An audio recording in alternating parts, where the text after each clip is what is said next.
안녕하세요. 개포도 행복부동산 민재쌤입니다. 이제 금년 11월이면은 그야말로 강남 최고의 명품 주거지로 부상할 DH 퍼스트 아이파크 입주가 시작되잖아요. 그러다 보니까 조합원들께서 벌써 전월세 운영 전략을 수립하고 계신 것 같아요. 요즘 들어서 임대소득에 대한 세금과 또 건강보험에 대한 그런 질문이 많아지고 있습니다. 오늘은 거기에 대해서 안내해 드리도록 하겠습니다. 자, 우리가 소득세법에서 말하는 임대소득이라는 것은 소득세법 제19조 제1항 제12호에 이제 규정되어 있는데 사업소득 중에서 부동산 업에서 발생하는 소득이라는 겁니다. 자, 이거 소득이라는 데 좀 관심 가져 두시고요.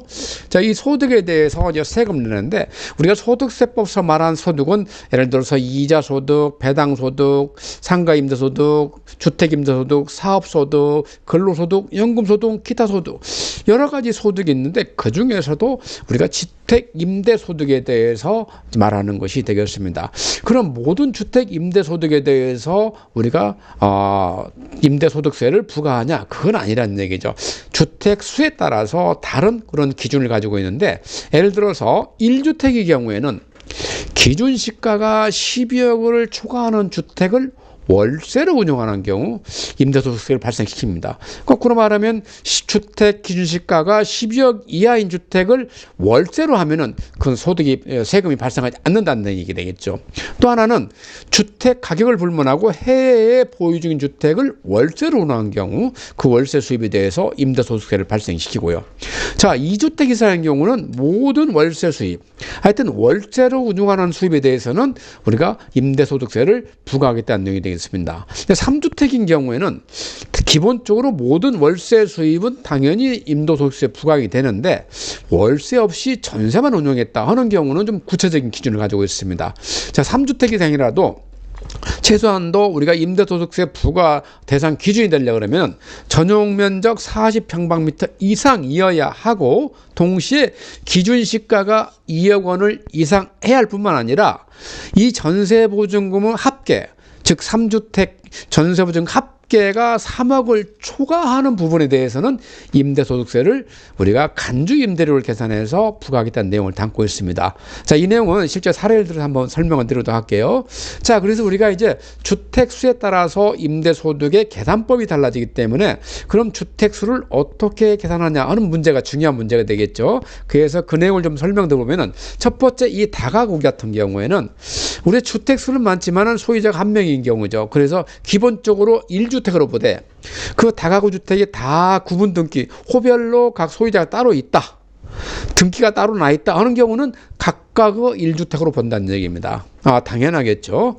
그 다음에 이제 보다 관심이 많은 것은 공동소유, 특히 부부간의 공동소유가 관심이 많은데요. 첫째, 부부간의 공동소유를 본다 그러면 동일한 주택을 부부간의 공동소유 가진 거는 지분이 큰 자 또는 두 사람이 합의된 자의 주택으로 본다는 거예요. 남편 거로 하든 아내 거로 하든 합의된 자의 주택으로 본다는 그런 내용을 담고 있고요. 공동소유, 그러니까 이 부부간 이외의 제3자와 공동소유하고는 기본적으로 지분이 큰 사람은 주택으로 봅니다. 다만 최근에 이 주택가격 상승에 따라서 임대수익이 많이 발생하다 보니까 자, 해당 주택이 임대수익이 연간 600만 원을 초과하거나 이상이 되거나 아니면 고가주택인 경우에 그 지분의 30%를 초과하는 경우는 그 사람도 소유자의 주택으로 보겠다는 얘기예요. 그래서 고가주택이나 수익이 많이 발생한 주택에 대해서는 우리가 이제 세금에서 벗어나지 않도록 관리를 하겠다는 내용이 되겠죠. 그 다음에 지분이 큰 자가 2인 이상일 경우에는 각각의 소유를 보는 것이 기본 원칙입니다. 자, 그럼에도 불구하고 그 사람들이 서로 합의해서 야, 이건 누구 주택으로 하겠다 하면 학원대로 합의된 대로 그대로 인정해 주겠다는 내용이에요. 자, 그래서 이제 우리가 가장 중요한 주택수의 계산법을 봤는데 그럼 우리가 다음 번째로 중요한 것이 소득에 대해서는 우리가 어떻게 관리해 나가냐 하는 것도 중요합니다. 그래서 이제 우리가 소득세법에서는 주택 임대 사업자로 등록된 사람과 등록되지 않은 사람을 좀 차별을 하고 있어요. 어디서 차별하고 있느냐? 바로 우리가 필요 경비율을 두게 되는데 차별하고 있습니다. 그래서 등록된 임대주택 즉 지방자치단체와 세무서에 동시에 다 등록된 임대주택에 대해서는 자, 수입 금액은 월세 플러스 간주임대료입니다. 간주임대료는 3주택 이상인 경우는 산출된다 그랬죠. 하여튼 그래서 총 수입을 계산하고 그 수입 금액의 60%를 필요경비로 공제를 해줍니다. 다 여기서 끝나지 않습니다. 또 그서 남은 금액 중에서 또 개인별 400만 원을 또 필요경비로 인정해 주는 거예요. 그래서 예를 들어서 우리가 월세나 간주 수입의 연간 수입액이 총 1,000만 원이 나왔다 그러면은 그 1,000만 원 중에 60%인 600만 원은 우리가 필요경비로 공제해 주고요. 그 다음에 또 남은 400만 원도 기본공제로 공제하기 때문에 실질적으로 임대소득은 제로가 되는 것입니다. 당연히 세금 묻게 되는 것이죠. 또 하나 특징은 우리가 임대주택에 대해서는 우리가 이 소득세를 감면해 주는 게 있어요. 그래서 단기 임대 4년짜리 경우는 30%를 감면해 주고 장기 임대해 준 경우는 75%를 감면해 준다는 것입니다. 그만큼 임대소득세가 줄어들게 되고 임대사업자에 대한 혜택이 되는 것이죠. 그런데 내가 이것을 신고하지 않았어. 미등록 임대했다. 그러면 우리가 감면이 전혀 없냐? 그렇지 않습니다. 어차피 모든 소득에 대해서는 수입에 대해서는 비용이 발생하기 때문에 그 합리적인 비용은 인정해 주겠다는 기조를 가지고 있어요. 그래서 우리가 미등록한 주택에 대해서는 우리가 필요 경비율은 50% 봐주는 거예요. 예를 들어서 1,000만 원 임대 수입이 있다 그럴 때 500만 원은 제해주고 500만 원만 우리 임대 소득으로 보고 거기다 추가해서 200만 원을 또 필요 경비로 인정해 줬다는 거예요. 그러면은 실질적으로 1,000만 원의 임대 수입이 발생했지만은 필요 경비 50% 제하고 기본 경비 200만 원 제하면 300만 원에 대해서만 우리가 임대소득세를 부과하겠다는 내용이 되는 것이죠. 자, 그 다음에 이제 우리가 실질적으로 그러면은 임대주택의 사례를 가지고서 한번 임대소득세를 계산 한번 해보도록 하겠습니다. 자, 두 가지 사례로 나눠볼 텐데요. 자, 첫 번째는 미등록 임대주택인 경우에요. 자, 이 사람 같은 경우는 아까 말씀드린 대로 수입 금액의 50%를 공제하고 기본 공제는 200만 원이라고 그랬죠. 그 다음에 분리과세인 경우는 기본적으로 세율이 14%입니다. 이건 부가세를 더하면은 이제 15.4%가 되는 거고요. 자, 그래서 이 사람이 보증금 5억에 월세 200만 원을 운영하고 있다. 대략적으로 전세로 줄 때 약 10억 이상인데 요즘엔 반전세가 인기를 많다 보니까 반전세를 많이 이제 전환하고 있잖아요. 그러다 보니까 분명히 월세가 끼는 경우가 많은데 이 월세에 대해서 이제 소득세를 부과하겠다는 얘기입니다. 그래서 월세를 연간을 계산하면 2,400만 원의 월세 수입이 생기는 것이죠. 자, 2,400만 원에 50%를 갖은 1,200만 원을 갖다가 필요 경비율로 인정해주고 또 거기서 기본 경비로 200만 원 빼면은 실질적으로 나한테 발생한 임대 소득은 1,000만 원이 되는 것입니다. 이 1,000만 원에 대해서 우리가 소득세를 14%, 분리과세인 경우 14%하면은 약 140만 원의 임대 소득세가 발생하는 거예요. 물론 여기다 부가세가 이제 10%가 추가돼서 토탈 15.4%가 돼서 총 납부세액은 154만 원이 되겠죠.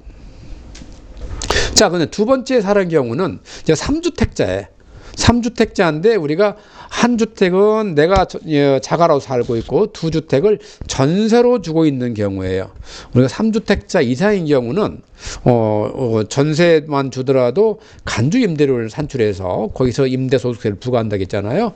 자, 이제 이것도 미등록 주택의 사례입니다. 말씀드린 대로 필요 경비율이 50%고 기본 공제가 200만 원이 있고요. 자, 그래서 우리가 한 채는 13억에 한 채는 5억에 전세를 주고 있다고 할 때 실질적으로 여기서 나오는 1년의 간주 임대료는 얼마냐 하는 게 계산하는 건데 자, 여기 나와 있습니다. 전세가를 두 개를 더해서 거기서 3억을 빼주는 겁니다. 3억을 초과하는 부분에 대해서만 우리가 임대소득세 부과하기 때문에 3 빼는 거죠.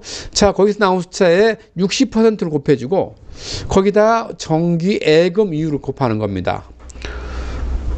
이 정기예금 이율은 매년마다 바뀌는 거죠. 이렇게 해서 계산하니까 1,080만 원이 나오는 거예요. 1,080만 원의 임대 수입 중에서 필요 경비율 50% 제하니까 540만 원 나오고 여기 다시 기본 공제 200만 원 빼니까 340만 원의 임대 수익이 발생했다는 거예요. 그럼 거기서 14%하면 47만 6천 원의 임대 소득세가 발생한다는 것입니다. 자, 실제 어렵지는 않은데 좀 복잡해 보이기도 하죠. 그 다음에 우리가 이제 임대소득세를 과세할 때는 기본 원칙이 있어요. 아까 초반에 말씀드렸죠. 임대소득세가 그동안에 이렇게 크게 이슈가 되지 않았던 것은 2018년까지는 임대소득이 2천만 원 이하인 경우는 임대소득세를 부과하지 않았기 때문에 그랬던 것입니다. 그랬던 것이 이제 바뀌어서 2019년 1월 1일부터 모든 임대소득에 대해서 세금을 부과하게 됐기 때문에 계속 문제가 이렇게 관심을 끌고 있게 되는 것이죠. 그리고 두 가지 원칙이 있는데, 첫 번째, 연간 임대소득이 2천만 원 이하인 경우에는 내가 납부할 세금의 제도를 선택할 수가 있어요. 하나는 분리과세 하든지, 하나는 종합과세 하든지. 분리과세는 이 임대소득에 대해서만 세금을 내겠다는 거예요. 종합과세는 이 임대소득 말고 내가 가지고 있는 모든 소득, 근로소득, 이자소득, 배당소득, 기타 사업소득 모두 다 든 소득에 대해서 우리가 세금을 내기 때문에 이것은 그 세액 금액이 커질 만큼 세율이 높아지는 그런 경향이 있어서 대부분 경우에 우리가 종합과세는 피하는 경향이 있죠. 그런데 임대소득이 연간 2천만 원을 초과하면은 선택이 없어요. 무조건 종합과세를 하게 돼 있는 거예요. 종합과세의 하나 문제가 뭐냐면 연금소득까지 들어간다는 거예요. 공무원연금, 교원연금, 국민연금 다 연금소득에 들어간다는 얘기예요. 단 하나, 사적연금, 보험사연금 같은 것은 제외된다는 것은 좀 다행인 것이죠. 이 보험사연금도 포함시키려다가 사회적 반발이 심해지면서 지금 제외됐는데 언젠가 다시 포함될 수도 있을 것 같아요.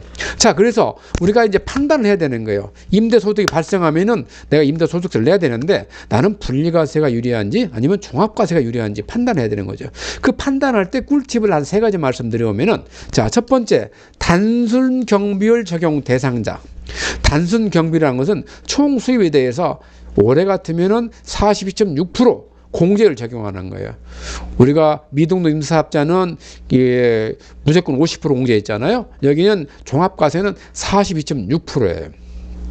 그리고 동시에 주택 임대사업자 등록이 없는 경우에요. 없는 경우. 이게 두 가지 충족이 됩니다. 또 하나 더. 주택 임대소득에 다른 소득이 없는 경우에는 종합과세를 하는 것이 더 유리하다는 내용이 됩니다. 왜냐하면은 종합과세는 우리가 실질적으로 세율이 기본 6%부터 45%까지 나눠져 있어요. 근데 임대소득에 다른 소득이 없으면은 임대소득이 커도 실질적으로 세율이 14% 이내일 수가 있다는 것이죠. 우리가 기본적으로 종합소득세가 14%가 넘어가려고 그러면은 1,400만 원, 이제 올해 바뀌었죠. 1,400만 원으로 넘어선, 그게 6%니까. 그 다음에 이제 5천만 원까지 넘어갔을 때가 이제 15%가 되는 것이죠. 자, 그래서 우리가 임대소득이 크지 않을 때는 그냥 종합소득세로 하는 것이, 종합과세라는 것이 좀 더 세금을 절약할 수 있는 방안이다, 이런 내용이 되는 것이죠. 자, 그 다음에 이제 내가 알아서 이제 임대소득세가 발생한다고 알았는데, 만약에 내가 이거 신고 안 하거나 아니면 줄여 신고하면 어떻게 돼? 안 되죠. 모든 세금은 분명히 납부하게 돼 있고, 납부하지 않으면 가산세가 부과되어 있고. 그래서 그 가산세 내용 보면은, 자, 세 가지 나눠볼 수가 있는데, 첫 번째, 신고 안 해. 내가 신고를 안 했어. 그럴 때는 무신고 납부액의 20%를 갖다가 이게 가산세로 납부하게 됩니다. 원래 낼 세금 낼 뿐만 아니라 추가로 20%를 더 낸다는 얘기예요. 근데 이 무신고도 내가 알고도 일부러 세금을 포탈하려고 안 했다. 그러면 40%로 올라가요. 굉장히 무섭죠? 또 여기다가 만약에 내가 신고했는데 이걸 내가 줄여서 신고했어. 그럼 어떻게 되나요? 그러면 10%에 대해서 우리가 가산세 내게 되고요. 마찬가지로 내가 알면서도 세무당국을 속이면서 부정과소신고는 똑같이 40% 이제 가산세를 부과하게 됩니다. 그런데 뭐 신고도 다 하고 제대로 신고했어. 근데 납부만 지연했어. 그럼 납부 지연한 것에 대해서는 우리가 0.025%를 지연이자를 납부하게 됩니다. 이게 0.025% 하니까 좀 작아 보이는데 이 0.0은 1이래요. 1 단위 0.0이에요. 그래서 연율로 환산하면 9%가 넘어갑니다. 그래서 상당히 고율의 지연이자를 납부하게 되는 것이죠. 딱 그러면 이제 내가 신고 다 하고 납부 제대로 했어. 근데 사업자 등록을 안 했다. 여기서 말하는 사업자 등록이라는 것은 세무서의 사업자만 말하는 겁니다. 우리가 모든 소득이 발생하면은 그 사람은 세무서에 사업자 등록을 해야 됩니다. 그런 의무가 있는데 지금 실제 실례를 보면 많은 분들이 월세 수입 발생해도 신고를 안 하고 있는 거죠. 그 세무당국에서는 그걸 방치하지 않습니다. 지금 단지 손만 안 쓰고 있을 뿐이죠. 그래서 우리가 등록 미신청하면 가산세를 똑같이 부과됩니다. 그래서 부과 대상 보면은 사업 개시로부터 20일 이내에 이 사업자 등록 신청하지 않으면 일단 가산세 부과 대상이 되는 거예요. 그럼 얼마나 부과시키느냐? 그것은 사업 개시로부터 신청한 날까지 임대수입, 발생한 임대수입, 그 임대수입의 0.2%에 해당하는 금액을 내가 발생한다는 거예요. 그러면은 야 내가 임대 소득이 발생한 지가 뭐 10년 넘었는데 어떻게 다 내라는 거야? 그렇지 않다는 얘기예요. 이 제도가 도입된 것은 2000년 1월 1일부터예요. 그래서 2000년 1월 1일부터 발생한 우리가 월세 소득에 대해서는 또는 3주택 이상자로서 간주 임대료에 대해서는 분명히 사업자 등록해야 되는 거예요. 만약에 안 하면은 갈수록 더 가산세가 커지기 때문에 이 시점에서 한번 사업자 등록을 서둘러 보시기 바라겠습니다. 자, 다음으로 이제 임대소득에 대한 내용을 끝내고 이제 국민건강보험료를 한번 알아보도록 할게요. 이게 임대소득이 발생하면 또 건강보험료가 발생하게 되는 거죠. 특히 사업소득 같은 경우는 상당히 피부양자 자격에 치명적입니다. 그래서 이 건강보험료가 사실 작년 9월에 대폭 바뀌었어요. 그 전에 우리가 건강보험료는 우리 세 단계로 구분되잖아요. 직장가입자, 지역가입자, 피부양자. 피부양자는 직장가입자나 지역가입자의 이제 보험료 납부하지 없이 다시 보험 대상으로 이제 등재된 사람을 말하는 건데, 특히나 지역가입자에 대해서 상당히 우리가 이 감면해주는 그런 제도 바뀌었고요. 또 피부양자들은 대폭적으로 강화시켜서 피부양자가 약 27만 명이 줄어드는 그런 조치가 발표됐습니다. 이 건강보험료가 계속 사회적 이슈가 되고 그러다 보니까 2018년에 1단계 제도 개편을 했고요. 작년 9월에 이제 2단계 제도 개편했는데 실제 4가지 정도 나눠볼 수 있습니다. 지역가입자입니다. 지역가입자는 우리나라 한 약 860만 정도 된다 그래요. 860만 명의 지역가입자들이 너무 이 건강보험료 부담이 크니까 그 숨통을 좀 덜어주기 위해서 조치를 취했는데, 첫 번째 재산보험료 공제를 좀 확대했습니다. 그전에는 500만 원부터 1350만 원까지 차등 공제였는데 이제는 1억 5천만 원까지 쫙 공제해 준 거예요. 상당히 시원하죠? 그래서 이런 조치 하나만 가지고도 우리가 재산세 납부 대세가 523만 명에서 329만 세대로 급감하게 되는 거예요. 그만큼 이 5천만 원 공제에 따른 세금 납부 대상이 확 줄어든다는 얘기죠. 또 두 번째, 우리가 소득을 다 점수로 나가서 97개 등급이 나눴는데 이제는 그렇지 않고 무조건 정률제로 똑같이 직장가입자 똑같이 6.99%로 하게 된다는 것이죠. 또 세 번째, 자동차 보험료 상당히 이슈가 많았어요. 내가 자동차가 오래돼가지고 실제 차값은 감가상각돼서 안 나가는데 단지 배기량만 가지고 하니까 배기량을 1600부터 3000cc로 나눠가지고서 계속 보험료 보다 보니까 내 가지고 있는 실제 자산 규모에 비해서 많은 건강보험료를 납부하게 된 것이죠. 근데 이것을 갖다가 이제 4천만 원 이상 자동차에만 부과하는 거예요. 4천만 원 이상이 냈는데, 예를 들어서 내가 살 때는 4천만 원 이상이었는데 계속 감가상각하면서 이 가치가 떨어져서 4천만 원 이하 됐다. 그러면 부과 대상에서 빠지게 되는 것입니다. 상당히 합리적으로 이렇게 바뀌었죠. 그 다음에 이제 네 번째는 최저보험료 기준을 변경했어요. 그전에는 연소득이 100만 원 이하인 경우는 월 14,650원의 건강보험료를 납부를 했었어요. 근데 이제는 연소득이 336만 원 이하인 경우에는 19,500원으로 동결시킨 거예요. 이것은 직장가입자와 동일한 규모가 된 것입니다. 그래서 직장가입자에 대해서 상대적으로 불리한 조건이 많았던 지역가입자를 약간 좀 규모를 부담을 줄여주는 그런 2단계 개편이었던 것이죠. 자, 여기서 하나 이제 또 넘어갈 것은 피부양자 자격입니다. 작년 아마 9월 이제 또 아니면 11월에 많은 분들께서 피부양자 자격 상실했다는 통지를 받았을 거예요. 통계하면 약 27만 병 정도가 이렇게 해당이 됐다 그러는데, 이제 피부양자 자격에 관한 내용 중에서 우리가 소득 요건과 재산 요건이 있습니다. 자, 피부양자가 되기 위해서는 세 가지 요건을 갖춰야 되는 거예요. 말씀드리는 소득 요건과 재산 요건 그리고 부양 요건을 갖춰야 되는데, 그 뒤에서 설명드리기로 하고, 여기서는 이제 딱 두 가지. 자, 소득 합계액이 연간 2천만 원 이하일 것. 이건 모두 충족이 됩니다. 이하일 것. 자, 그 다음에 사업소득이 우리가 있는 경우는 연간 500만 원 이하인 경우는 우리가 사업소득이 없는 것을 본다 그랬어요. 그런데 여기서 볼 때 우리가 없는 것을 보려고 그러면은 사업자 등록증이 없거나 아니면은 우리가 형제 자매, 이제 또 다른 조건이 나오는데요. 나이 65세라든지 아니면 30세 미만이라든지 상위 군경이라는 사람은 대상이 되는 건데, 그 사람들은 우리가 사업자 등록이 없고 소득이 500만 원인 경우는 없는 걸 보겠다는 거예요.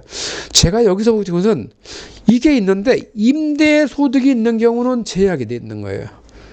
내가 임대 소득으로 단 1억만 벌어도 나는 피부양자 자격을 상실하는 거예요. 그만큼 상당히 중요한 포인트가 돼서 제가 설명할 때 많이 강조를 하는 거죠. 자, 이런 부분이 현재 지금 건강보험료 자격이 어떻게 피부양자로 되어 있나요? 그러면 임대소득이 발생하면은 이게 피부양자 자격을 상실해서 매달 뭐 최소 20-30만 원의 건강보험료 납부하게 되니까 이런 부분은 고려할 필요가 있습니다. 이렇게 안내를 해드리는 거죠. 자, 그 실질적으로 이제 아까 말씀드린 대로 피부양자 자격을 유지하기 위해서는 세 가지 조건을 모두 충족해야 되는데 상당히 어렵고도 디테일합니다. 쉽지 않다는 얘기죠. 자, 우리나라가 이제 전체적으로 지역보험자가 아까 한 860만 된다 그랬죠. 직장보험자가 1910만 명. 이 중에 피부양자가 1810만 명이에요. 그러니까 실제 재산 상태 관계없이 자녀나 배우자가 좀 더 직장에 다니고 있으면은 그냥 피부양자 등재돼 가지고서 보험료 안 내고 이렇게 자기 건강 지킬 수 있었던 것이죠. 그걸 갖다가 좀 강화해서 이제 한 27만 명도 줄였다는데, 이 요건을 맞춘다는 것이 쉽지 않은 것이 한번 상세하게 보도록 하겠습니다. 자, 일단 첫 번째는 소득 요건이에요. 사업자 등록자로 사업 소득이 없는 경우. 우리가 임대소득은 사업자 해야 된다 그랬죠. 등록하고 이름만 발생해도 벌써 탈락이 된다는 얘기입니다. 자, 두 번째, 사업자 등록이 없고 사업소득이 연간 500만 원 이하인 경우. 세 번째, 모든 소득을 합하여 연간 소득이 2천만 원 이하여야 되는 거예요. 소득이 쉽지가 않죠. 내가 연금소득, 국민연금 또는 이자소득, 배당소득 다 합쳐서 연간 2천만 원 이하여야 돼요. 그 다음에 피부양자가 결혼한 경우에는 부부 모두 소득요건을 충족해야 돼요. 나뿐만 아니라 내 배우자도 연간 소득이 2천만 원 이하 되거나 사업자 등록이 없고 아니면은 없으면서 연간 소득이 500만 원 이하가 이런 조건을 갖춰야 되는 거예요. 그 다음에 재산 요건은 더 엄격합니다. 자, 재산세 가표가 5억 4천만 원 이하인 경우. 자, 재산세 가표는 어떻게 나옵니까? 우리가 일반적으로 시장에 쓰는 것이 시가가 있고 공시가격이 있고, 그 다음에 우리가 공시가격을 공정시장가격을 감안해서 재산세 가표를 환출하죠. 우리가 시가의 약 70%가 공시가격이 되고, 그 공시가격에 대해서 60%를 우리가 재산세 가표로 인정하고 있습니다. 이것이 작년 같은 경우는 45%까지 낮췄죠. 그래서 이제 우리가 시행령에서 이 유율을 40부터 80까지 조절할 수 있기 때문에 그때 상황에 맞게 조절하고 있습니다. 그래서 일단 현재는 이제 60%로 내는데, 그 재산세 가표가 60%면은 실제 재산세 가표가 5억 4천만 원이라 그러면 시가로는 한 13억 정도 이렇게 예상하시면 되겠습니다. 자, 그래서 재산세 가표가 5억 4천만 원 이하여야 되고, 또 만약에 재산세 가표가 5억 4천만 원을 초과하는데 9억 원 이하였다. 그러면은 연간 소득이 1천만 원 이하여야 돼요. 근데 거꾸로 말해서 재산세 과세 표준이 9억을 초과했다. 그러면 무조건 탈락이라는 얘기입니다. 자, 피부양자가 형제 자매인 경우는 재산상각표는 우리가 9억이 아니라 1억 8천으로 줄어들어요. 1억 8천으로. 그래서 형제 자매가 피부양자인 경우 상당히 더 엄격하다는 내용을 기억하시면 되겠고요. 또 부양 요건이 있어요. 자, 기본적으로 부양 요건은 직장 가입자의 배우자여야 돼요. 기본적으로 배우자 또는 직장 가입자의 직계 존속 비속, 배우자의 직계 존속 비속도 포함합니다. 그러다 보니까 직장 가입자가 1910만 명인데 피부양자가 1810만 명으로 100만 100명 차이가 안 나는 것이죠. 그 다음에 자, 소득 재산 요건을 충족하는 미혼으로, 이건 이제 형제자매인 경우죠. 65세 이상, 30세 미만, 장애인, 국가유공자, 보훈 대상 상이자, 이런 사람 같은 경우는 우리가 피부양자로 넣을 수 있다는 얘기예요.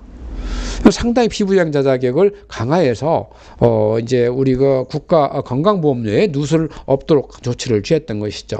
자, 예를 들어서 그러면 우리가 월세를 얼마를 받으면은 우리가 임대소득을 제로로 만들어서 피부양자 자격을 유지할 수 있을 것인지 이제 한번 생각해 볼 수가 있는데요. 자, 먼저 미등록 시에는 기본적으로 연간 임대소득을 400만 원으로 만들어야 됩니다. 그러면 월세를 따지면 약 33만 원이에요.